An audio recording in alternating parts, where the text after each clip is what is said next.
কালীঘাট মন্দিরে পৌঁছলেন আমাদের দেশের চিফ মুখ্য যিনি নির্বাচন আধিকারিক রয়েছেন। কালীঘাট মন্দিরে পৌঁছলেন, আমরা দেখতে পাচ্ছি যে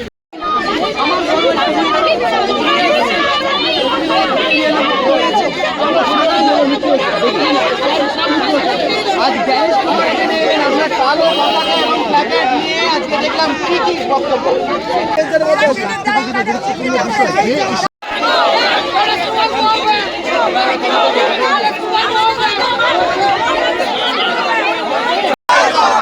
পরিকল্পিতভাবে এসআইআর করা হলেও কেন গণেশ কুমার জবাব দাও। পরিকল্পিতভাবে এসআইআর হলেও কেন গণেশ কুমার জবাব দাও। জবাব তো আজ দিতেই হবে, জবাব তো আজ দিতেই হবে।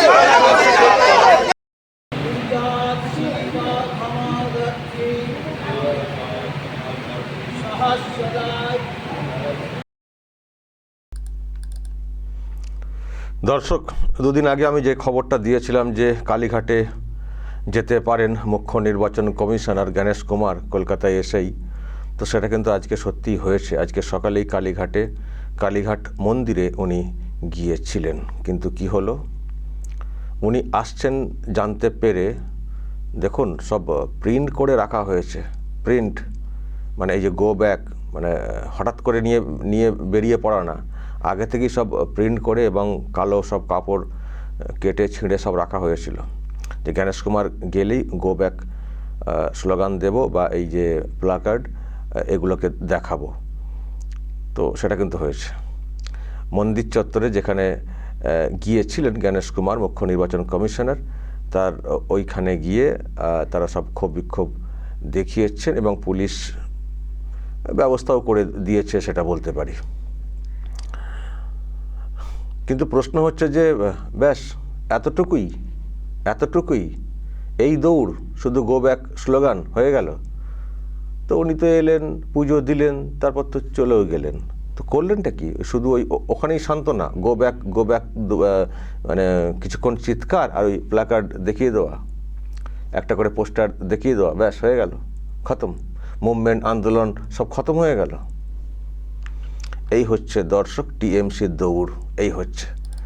তো ওখান থেকে বেরিয়ে গণেশ কুমার মিডিয়ার সামনে কি বলেছেন দর্শক আগে একটু শোনাই, তারপরে ব্যাখ্যাতে আসবো। যখন এইসব হচ্ছে, এইসব নিয়ে ওনাকে প্রশ্ন করা হয়েছিল, তো উনি কি বলেছেন দেখুন। वेस्ट बंगाल के सभी भाई बहनों को मेरा नमस्कार। काली माँ सभी को भालो रखे। जय भारत, जय हिंद। জয় বাংলাটা অন্তত বলেননি, কারণ এটা বললি এখন টিএমসির লোকেরা বলতেন, দেখলেন তো গণেশ কুমার তিনিও জয় বাংলা বলেছেন, সবার মুখ দিয়ে জয় বাংলা বের করব। মানে কোনো মানুষ দেশের অন্যান্য প্রান্তের, তারা যেখানে যান সেখানে সেই রাজ্যের জয় হিসেবে অনেক সময় বলে থাকেন।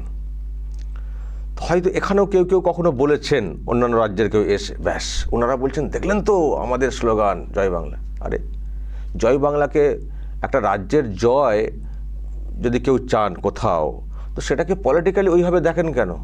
জয় মহারাষ্ট্র যদি কেউ বলে থাকেন মহারাষ্ট্রে গিয়ে, তো এটা খুব নর্মাল একটা ব্যাপার স্যাপার, তো সেটাকে পলিটিক্যালভাবে ওইরকম করে আমাদের স্লোগান দিচ্ছেন বলে, এটা হয়তো তাদেরকে জিজ্ঞাসা করলে হয়তো দেখবেন তারা বলতেই পারবেন না যে এটা টিএমসি স্লোগান দেয় বলে দেন না এলাকায় গিয়ে, তো এরা সেটাকে ওইভাবে বলে থাকেন। তাই বলছি আর কি, এখানে ভাগ্যিস জয় বাংলা বলে ফেলেননি, জয় ভারতটা বলেছেন, তা না হলে টিএমসির লম্পঝম্প আরও হয়তো কত কী হতো। তবে দর্শক, কি হলো এটা? যেটা হলো, গণেশ কুমার উনি যখন কালীঘাটে গেলেন, ওনাকে ঘিরে ক্ষোভ বিক্ষোভ দেখানোর চেষ্টা হলো। গণেশ কুমার জাস্ট কী করলেন, করে উড়িয়ে দিয়ে চলে এলেন, কিছুই করলেন না, পাত্তাই দিলেন না, জাস্ট পাত্তাই দিলেন না গণেশ কুমার। অথচ এই গণেশ কুমার সম্পর্কে টিএমসির লোকেরা, পিসি ভাইপো কি নাই কি বলেছেন। আর সেই গণেশ কুমার তো একেবারে ওনাদের পাড়াতে ঢুকে পড়েছিলেন। আমি তো বলবো কালীভক্ত হতে পারেন, কিন্তু কলকাতায় আরও অনেক মন্দির আছে, উনি চাইলে সেখানেও যেতে পারতেন, কিন্তু উনি কালীঘাটে এসছেন আমার মনে হয় ইচ্ছা করে এসছেন। উনিও বিষয়টাকে না অনেকটা এইভাবে নিয়েছেন, আসলে নেওয়ার কথাই, কারণ ওনার পরিবারকে নিয়েও যেভাবে টার্গেট করা হয়েছে, জামাই মেয়ে শুনেছেন তো আপনারা, তারপরে ওনাকে ব্যক্তিগত আক্রমণ ভ্যানিশ কুমার থেকে শুরু করে কত কি, তাহলে উনিও না কোথাও একটা যেন জেদ নিয়েছেন যে দেখবো ওনাদের কত দম, কালীঘাটে যাব, ওখানে তো মন্দির আছে, তো মানে এটা একটা উপলক্ষ, কালীঘাট একটা মন্দির, এটা উপলক্ষ, কিন্তু এটার মাধ্যমে আমার যেন কোথাও মনে হচ্ছে যে উনিও দেখানোর চেষ্টা করলেন দেখবো তোমাদের কত দম, তোমাদের পাড়াতে ঢুকবো।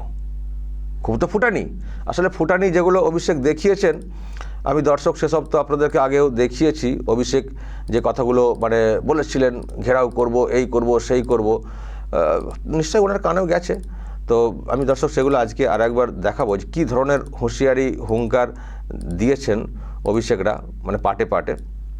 আগে দেখুন, তারপর ব্যাখ্যাতে আসছি যে, এবং প্রশ্ন তুলবেন নিশ্চয়ই, আপনারা তুলবেন, আমরাও তুলব প্রশ্ন, যে এত হুঙ্কার হুঁশিয়ারি তো কোথায় চলে গেলেন পিসি ভাইপো? পিসি তো নয় ধর্ণামঞ্চে বসে রয়েছেন, ভাইপো কোথায়? কালীঘাটে গেলেন, গণেশ কুমার পুজো দিলেন, দিব্যি চলে এলেন, একেবারে গলা উঁচু করে বুক উঁচু করে চিতিয়ে চলে এলেন, করলেনটা কি? ওই দুটো স্লোগান, গো ব্যাক হয়ে গেল, ওই দৌড় ওই অতটুকুই, এই হচ্ছে মুরদ। আচ্ছা দর্শক, আগে দেখুন এই অভিষেক বারে বারে পাটে পাটে কীভাবে হুঁশিয়ারি হুমকি দিয়ে এসছেন গণেশ কুমার সম্পর্কে। বাংলাদেশি বলে দাঁড়িয়ে দিয়ে তাকে অপমান করতে চাইছে, শুধু বাংলায় কথা বলে বলে তাকে বাংলাদেশি বলতে চাইছে, তাদের বিরুদ্ধে এই লড়াই আগামী দিন আরো তীব্রতর হবে এবং দিল্লিতে গিয়ে পৌঁছাবে। আমি বলেছিলাম যে একটা যোগ্য লোকের নামও যদি বাদ যায় তাহলে তৃণমূল কংগ্রেস আগামী দিন দিল্লি যাবে। আমি এদেরকে ওয়ার্নিং দিয়ে যাব as a parliamentarian, as a representative of the people, মানুষের প্রতিনিধি হিসেবে, যে আজ নয় কাল সরকার কিন্তু বদলাবে। গণেশবাবু, দেশ ছেড়ে পালাবেন না।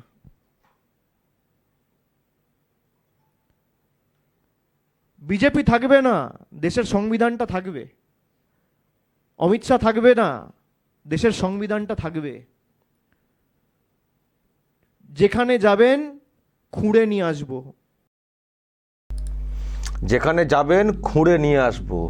উনি গেছেন কালীঘাটে, ভাইপোর পাত্তা নেই, ভাইপোর পাত্তা নেই। কিছু লোককে ওখানে লেলিয়ে দেওয়া হয়েছিল, যাও গো ব্যাক স্লোগান দাও। তো হলোটা কি? দম কোথায়? ধর্মতলায় ধর্নাতে বসে তো খুব চিৎকার চলছে, আর তার পাড়ায় ঢুকে গেছেন গণেশ কুমার, করলেনটা কি? শুধু গো ব্যাক দুটো ওই মানে এই লেখা প্রিন্ট করা দেখিয়ে দিলে হয়ে গেল, কয়েকজনকে ধরে এনে হয়ে গেল, দম শেষ। একজনের নাম বাদ গেলে 10 লক্ষ লোক নিয়ে দিল্লিতে যাবেন, নির্বাচন কমিশন দপ্তর ঘেরাও করবেন, এমনটা বলেছিলেন অভিষেক ব্যানার্জি। আর সেই মুখ্য নির্বাচন কমিশনার এতগুলো নাম বাদ দেওয়ার পরেও কালীঘাটটা ঘুরে ড্যাং করে চলে গেলেন, কোনো পাত্তা নেই ভাইপোর। ওই ছগাছা লোক দুটো প্রিন্ট করে হয়ে গেল, দম শেষ, হাওয়া ফুস। ঘরের সামনে এসে ঘুরে চলে গেলেন গণেশ কুমার, তাকে ধরতে পারলেন না, আবার নাকি খুঁজে বের করে নিয়ে আসবেন, অমিত শাহ থাকবেন না, অমক থাকবেন না। আর এখন তো কেউই ছিলেন না, উনি তো একাই এসেছিলেন, অমিত শাহ ছিলেন না বা অন্য কেউ তো ছিলেন না। তো সেখানে মানে অন্য নেতারা যারা প্রভাবশালী, যাদের কথা বলে থাকেন, তো ঘরের কাছে এসে ঘুরে চলে গেলেন, তো ধরলেন না, ধরতে পারলেন না, লুকিয়ে বসে রইলেন, গর্তের মধ্যে লুকিয়ে বসে রইলেন, আর পিসিরও পাত্তা নেই। কোথায় দম? শুধুই ফাঁকা আওয়াজ। আমি আবার দর্শক গতকাল একটা ভিডিও দেখছিলাম, যখন এসছিলেন কলকাতায় গণেশ কুমার দমদম এয়ারপোর্টে, আমি একটা ছবি দেখছিলাম মিডিয়াতে। তো যখন উনি এসেছিলেন তখন তো যিনি মুখ্য নির্বাচনী আধিকারিক আছেন উনি তো গেছিলেন ওখানে রিসিভ করতে। দেখলাম যে মুখ্য সচিব ওখানে পৌঁছে গেছেন, নন্দিনী চক্রবর্তী, দেখেছেন তো নিশ্চয়ই মিডিয়াতে। আমি ভাবছিলাম যে ওরে বাবা, মুখ্য নির্বাচন কমিশনার আসছেন, উনি পৌঁছে গেছেন, আর রাষ্ট্রপতি এসেছিলেন, উনি সেখানে যাননি। তো এখানে হঠাৎ করে এত তাগিদ পৌঁছে যাওয়া, ব্যাপারটা কি? রহস্যটা কি? দিদিমণি তাহলে কি বুঝে গেছেন যে হাওয়া খুব একটা ভালো না, আমরা এখানে ধর্না করছি, সব ঠিক আছে, ওদিকটাও একটু ম্যানেজ করার চেষ্টা করি। আবার নন্দিনী চক্রবর্তীকে দিয়ে ম্যানেজ করার চেষ্টা হচ্ছে নাকি মুখ্য নির্বাচন কমিশনারকে? একটু দেখে দেবেন দাদা, আমার উপরে চাপ আছে, বা আমাকে বাঁচান, মানে কিছু এতে নাকি। তো যাই হোক, আমরা দর্শক এটুকু বুঝছি, এই ফুটানি, ফাঁকা আওয়াজ, ফাঁকা বলি, ওই ফাঁকা ময়দানে আওয়াজ দেখবেন, কোথাও মথুরাপুরে গিয়ে অমিত শাহকে হুঙ্কার ঝাড়ছেন, কোথাও ফাঁকা ময়দানে গিয়ে করছেন, ফাঁকা আওয়াজ। আর দিল্লিতে একবার কমিশনের দপ্তরে ওনারা গিয়েছিলেন, এমন ধাক্কা খেয়েছেন, ছিটকে বেরিয়ে চলে এসেছিলেন, পাত্তা পাননি।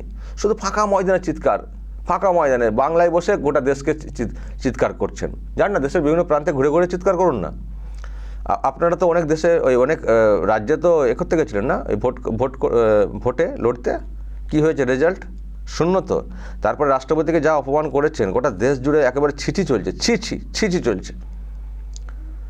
তো মানে সেই সবে কি, মানে মুরদ নেই অ্যাকচুয়ালি দর্শক, নিশ্চয়ই বুঝতে পারছেন, মুরদ নেই, শুধু ফাঁকা আওয়াজ, ফাঁকা মাঠে। এই যে জ্ঞানেশ কুমার চলে এসছেন, তো এবার দেখবেন ভাইপো বের হবেন, হয়তো বের হবেন কোথাও একটা, যদি কোথাও দেখবেন, দেখি মানে সম্ভাবনা আছে আর কি।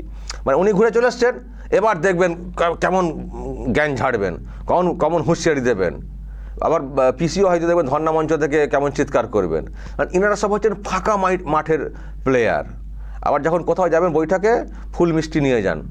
ফুল মিষ্টি নিয়ে ওখানেও গেছিলেন, জানেন তো, জ্ঞানেশ কুমার যেখানে এই মানে নির্বাচন কমিশনের দপ্তরে, ওখানে নাকি ফুল মিষ্টি নিয়ে গেছিলেন ইনারা, শুনেছিলাম ভিতরে। সেটি মানে একটু জানি যদি বাঁচান, দেখুন বাইরে বেরিয়ে তারা অনেক কিছু বলেন, কিন্তু পাত্তা পাননি। খুব ঝাড় দিয়েছিলেন নির্বাচন কমিশনের দপ্তরে জ্ঞানেশ কুমার।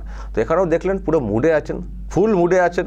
ও প্ল্যাকার্ড কি দেখানো হচ্ছে, এগুলো কোনো ডোন্ট কেয়ার, কোনো ব্যাপার নেই। আমি এসেছি কালীঘাটে এলাম, পুজো দিলাম, কে কী করলেন, কে কী করতে পারলেন, মানে এরকম একটা বুঝিয়ে দিয়ে চলে গেলেন। তারপর আজকে সব বৈঠক আছে, একাধিক বৈঠক, পলিটিক্যাল পার্টির বৈঠক, তারপরে তো সব দুদিনের প্রোগ্রাম রয়েছে, ডিএম এসপিদের সঙ্গে বৈঠক হবে, সব ব্যাপার ভোটের ব্যাপারে জানবেন। ভোট তো ঘোষণা হবে, এরা বুঝতে পারছি। তো এই সবগুলো দেখা, এবং আগামীকাল প্রেস মিট হবে, সেখানে দেখা যাক দিদিমণি ঘনিষ্ঠ যদি কোনো সাংবাদিক দিদিমণির বার্তা নিয়ে কোনো প্রশ্ন করেন মুখ্য নির্বাচন কমিশনারকে, তার উত্তর কী দেন মুখ্য নির্বাচন কমিশনার, সেটাও দেখার ব্যাপার রয়েছে। তো আপাতভাবে দর্শক, আজকের ম্যাচে সকাল যে ম্যাচটা হয়ে গেল কালকের বিশ্বকাপের পরে, এই ম্যাচে গোহারা হেরে গেলেন পিসি ভাইপো, গর্তের মধ্যে কার্যত ঢুকে থাকলেন। আর জ্ঞানেশ কুমার এলেন, পুজো দিলেন, ড্যাং করে বেরিয়ে গেলেন। এই হচ্ছে আজকের সকালের রিপোর্ট। দর্শক বলবেন যদি আপনাদের এই নিয়ে আরও কিছু বলার থাকে, অবশ্যই বলবেন, কমেন্ট বক্সে নজর রাখবেন আরামবাগ টিভিতে।